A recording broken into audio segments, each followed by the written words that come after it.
রাত গভীর হলে দেশের বিভিন্ন প্রান্তের পরিত্যক্ত এই বিশাল প্রান্তরগুলোতে এক অদ্ভুত ভৌতিক নিস্তব্ধতা নেমে আসে।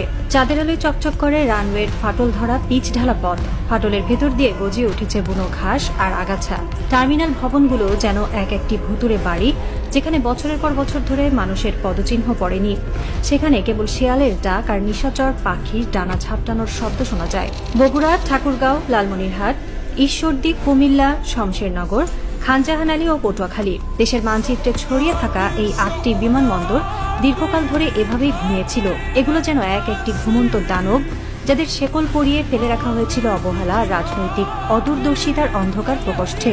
কিন্তু আজ রাতের বাতাস একটু ভিন্ন। শেরেবাংলা নগরের প্রধানমন্ত্রীর কার্যালয়ের একটি সুরক্ষিত কক্ষ থেকে আজ এমন একটি ফাইল অনুমোদন করা হয়েছে, যা এই 8টি ঘুমন্ত দানবকে চিরতরে জাগিয়ে তুলতে যাচ্ছে।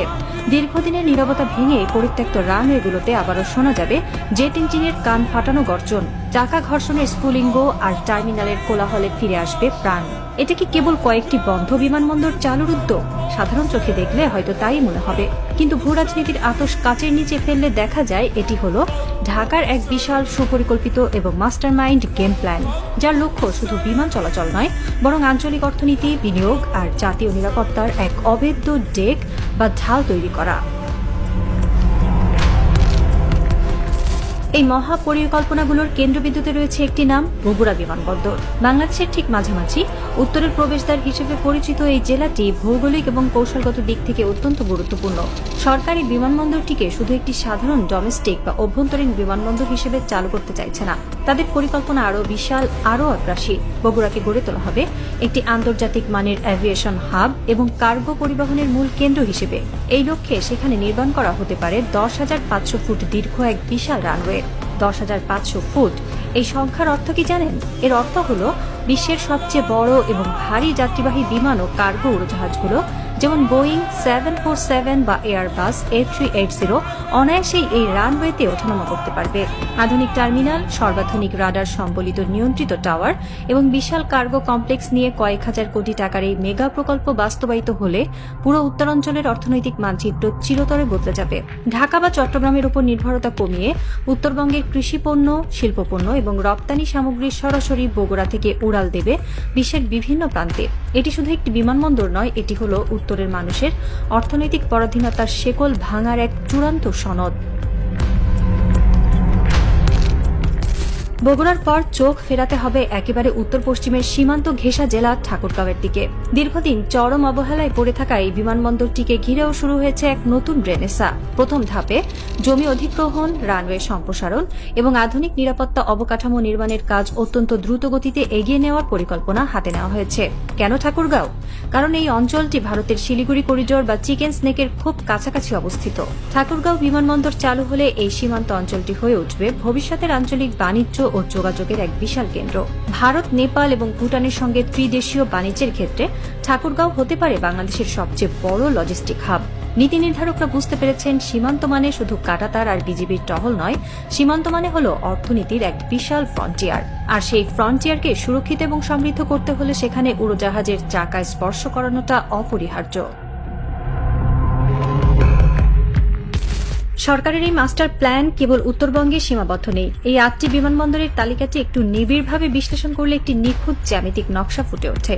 লালমনিরহাট, দ্বিতীয় বিশ্বযুদ্ধের এই পরিত্যক্ত বিমান ঘাঁটিটি এমনিতেই ভারতের জন্য এক চরম আতঙ্কের নাম। চিকেন স্নেকের নাকের ডগায় অবস্থিত এই বিমানবন্দরে যদি কার্গো এবং যাত্রীবাহী বিমান ওঠানামা শুরু করে, তবে এই অঞ্চলের আকাশসীমায় বাংলাদেশের একছত্র আধিপত্য প্রতিষ্ঠিত হবে। ঈশ্বরদী, এই বিমানবন্দরটি চালুর পেছনের সবচেয়ে বড় কারণ হল রূপপুর পারমাণবিক বিদ্যুৎ কেন্দ্র। দেশের সবচেয়ে স্পর্শকাতর এবং মেগা অর্থনৈতিক জোন এই রূপপুর।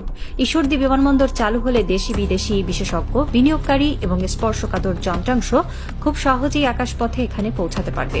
এটি রূপপুর কেন্দ্রিক অর্থনৈতিক কার্যক্রমে এক বিশাল গেম চেঞ্জার হতে যাচ্ছে। শমশেরনগর ও কুমিল্লা, সিলেটের শমশেরনগর এবং পূর্বাঞ্চলের কুমিল্লার বিমানবন্দর চালু হওয়ার মানে হল ভারতের ত্রিপুরা আর আসাম সীমান্তের খুব কাছাকাছি বাংলাদেশের নিজস্ব লজিস্টিক এবং এভিয়েশন সাপ্লাই চেইন তৈরি হওয়া। বিশেষ করে শ্রীমঙ্গলের চা শিল্প ও পর্যটনকে গ্লোবাল মার্কেটে যুক্ত করতে শমশেরনগর বড় ভূমিকা রাখবে। খানজাহান আলী ও পটুয়াখালী। দক্ষিণাঞ্চলে মোংলা বন্দর এবং পায়রা সমুদ্র বন্দরের সাথে কানেক্টিভিটি বা সংযোগ বাড়ানোর জন্য এই দুটি বিমানবন্দর অপরিহার্য। ব্লু ইকোনমি বা সুনীল অর্থনীতিকে কাজে লাগাতে হলে দক্ষিণাঞ্চলের আকাশে উড়োজাহাজ ওড়াতেই হবে। বিশেষজ্ঞদের মতে একটি বিমানবন্দর শুধু উড়োজাহাজ ওঠানামার জায়গা নয়, একটি রানওয়ে যখন চালু হয় তার চারপাশে গড়ে ওঠে 5 স্টার হোটেল, পরিবহন ব্যবস্থা, পর্যটন কেন্দ্র, মেগা শপিং মল এবং অসংখ্য নতুন ব্যবসা প্রতিষ্ঠান। এই 8টি বিমানবন্দর চালু হলে দেশের লাখ লাখ তরুণের জন্য সৃষ্টি হবে এক বিশাল কর্মসংস্থানের বাজার। বছরের পর বছর ধরে বাংলাদেশের সবচেয়ে বড় অভিশাপ ছিল ঢাকা কেন্দ্রিক উন্নয়ন। সবকিছু ঢাকায়, ব্যবসা ঢাকায়, হাসপাতাল ঢাকায়, হেড অফিস ঢাকায়। এর ফলে ঢাকা শহর আজ একটি যানজটে অবরুদ্ধ, শ্বাসরুদ্ধকর কনক্রিটের ডাস্টবিনে পরিণত হয়েছে। মানুষ বাধ্য হয়ে ঢাকায় আসে, কিন্তু এই 8টি বিমানবন্দর চালু হওয়ার মানে হল ঢাকার এই মনোপলি বা একচেটিয়া রাজত্বের পতন। যদি বগুড়া থেকে সরাসরি কার্গো ফ্লাইটে মালপত্র বিদেশে যায়, তবে কোনো ব্যবসায়ীকে আর যানজট ঠেলে ঢাকায় আসতে হবে না। যদি ঠাকুরগাঁও বা ঈশ্বরদীতে বড় বড় বিনিয়োগকারীরা সরাসরি প্লেনে করে এসে নামতে পারে, তবে ওই জেলাগুলোতেই গড়ে উঠবে নতুন শিল্প কারখানা। রাজধানী কেন্দ্রিক উন্নয়নের বদলে সারা দেশে জেগে উঠবে নতুন নতুন জেলা, নতুন নতুন সম্ভাবনা। এটি কোনো সাধারণ অবকাঠামোগত উন্নয়ন নয়, এটি হলো একটি দেশের প্রশাসনিক এবং অর্থনৈতিক বিকেন্দ্রীকরণের এক নীরব এবং প্রলয়ঙ্কারী বিপ্লব। 1000 কিলোমিটার দূরে নয়াদিল্লির সাউথ ব্লক বা ভারতের রিসার্চ অ্যান্ড অ্যানালাইসিস উইং এর সদর দপ্তরে আজ রাতের শেষ হাওয়াটা বেশ গুমোট। তাদের সামনের বিশাল ডিজিটাল স্ক্রিনে বাংলাদেশের একটি স্যাটেলাইট ম্যাপ ভাসছে। ম্যাপের উপর 8টি নির্দিষ্ট জায়গায় লাল রঙের ছোট ছোট বিন্দু জ্বলজ্বল করছে। বগুড়া, ঠাকুরগাঁও, লালমনিরহাট, ঈশ্বরদী, কুমিল্লা, শমশেরনগর, খানজাহান আলী, পটুয়াখালী। ভারতের গোয়েন্দা কর্তারা কফিতে চুমুক দিয়ে এই লাল বিন্দুগুলোর দিকে এক দৃষ্টিতে তাকিয়ে আছেন। তারা জানেন এই বিন্দুগুলো শুধু 8টি বিমানবন্দর নয়, এগুলো হলো বাংলাদেশের 8টি নতুন স্ট্র্যাটেজিক দুর্গ। তারা এতদিন ভেবেছিল বাংলাদেশকে তারা চারপাশ থেকে ঘিরে রেখেছে, কিন্তু আজ ঢাকা এমন এক চাল চাললো যা তাদের সমস্ত হিসাব নিকাশ উল্টে দিল।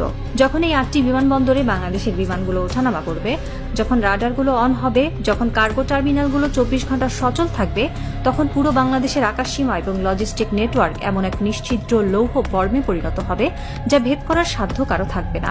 শেরেবাংলা নগরের সেই ফাইলে হয়তো এতক্ষণে সিলমোহর পড়ে গেছে। কাল সকালে যখন এই ঘুমন্ত দানবগুলোর চারপাশে বুলডোজার আর এক্সকাভেটরগুলো গর্জে উঠবে, তখন সারা বিশ্ব বুঝতে পারবে বাংলাদেশ আর কোনো একটি শহরের নাম নয়, বাংলাদেশ এখন পুরো 56,000 বর্গমাইলের এক জাগ্রত, স্পন্দিত এবং অজেয় আকাশসীমার নাম। সাউথ ব্লক এখন প্রমাদ গুনছে। তারা জানে ঢাকার এই নতুন অ্যাভিয়েশন ব্লু প্রিন্ট শুধু অর্থনীতিকেই চাঙ্গা করবে না, এটি দক্ষিণ এশিয়ার আকাশে ক্ষমতার ভারসাম্য চিরতরে বদলে দেবে। খেলা তো কেবল শুরু।